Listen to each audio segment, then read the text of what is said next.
லக்ஷ்மீநாத சமாரம்பாம் நாதயாமுன மத்தியமாம் அஸ்மதாச்சாரிய பரியந்தாம் வந்தே குரு பரம்பராம்.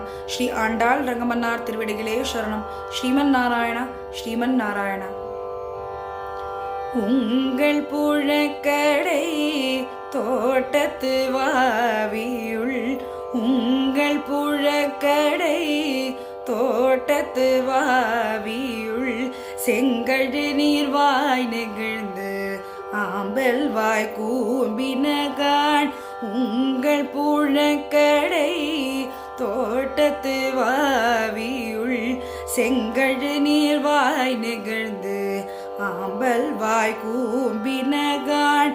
செங்கல் பொடி கூரை வெண்பல் தவர் செங்கல் பொடி கூரை வெண்பல் தவர் தங்கள் திரு கோயில் சங்கிடுவான் போதந்தார். தங்கள் திரு கோயில் சங்கிடுவான் போதந்தார். எங்களை முன்னம் எழுப்புவான் வாய் பேசும் நங்காய் எழுந்தீராய் நாணாதாய் நாவுடையாய். எங்களை முன்னம் எழுப்புவான் வாய் பேசும் நங்காய் எழுந்தீராய் நாணாதாய் நாவுடையாய். சங்கோடு சக்கரம் ஏந்தும் தட கையன், சங்கோடு சக்கரம் ஏந்தும் தட கையன். பங்கைய கண்ணானை பாடேனோரெம் பாவாய், பங்கைய கண்ணானை பாடேலோரெம் பாவாய்.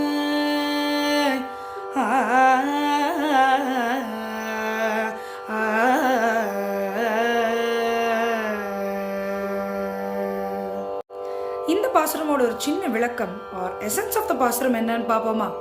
இந்த பாசுரத்துல நம்ம ஆண்டாள் நாச்சியார் நம்ம கொடுத்த வாக்க மீறக்கூடாதுன்றத அறிவுறுத்தி ஒரு அன்பு தோழியை எழுப்புறா. அவ எப்படி எழுப்புறான்னு பார்ப்போமா? எங்களை முன்னதாகவே வந்து எழுப்புவேன் என்று வீரம் பேசிய பெண்ணே, நீ கொடுத்த வாக்கை மறந்ததற்காக வெட்கப்படாதவளே அப்படின்னு சொல்லி கூப்பிடுறாளாம் நம்ம ஆண்டாள் நாச்சியார். அவ ஆத்து பின்வாசல்ல இருக்கிற தோட்டத்து தடாகத்துல செங்கழு நீர் மலர்கள் மலர்ந்தாச்சாம், ஆம்பல் மலர்கள் தலை கவிழ்ந்தாச்சாம்.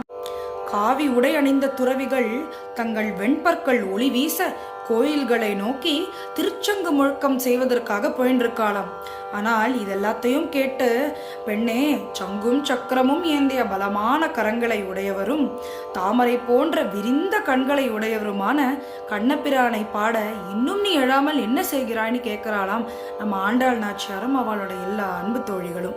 இதெல்லாத்தையும் சேர்த்து நம்ம கத்துக்க வேண்டிய பாடம் என்னன்னு பார்த்தோம்னா, கொடுத்த வாக்கை தவறவிடவே கூடாதுன்னு சொல்றான்.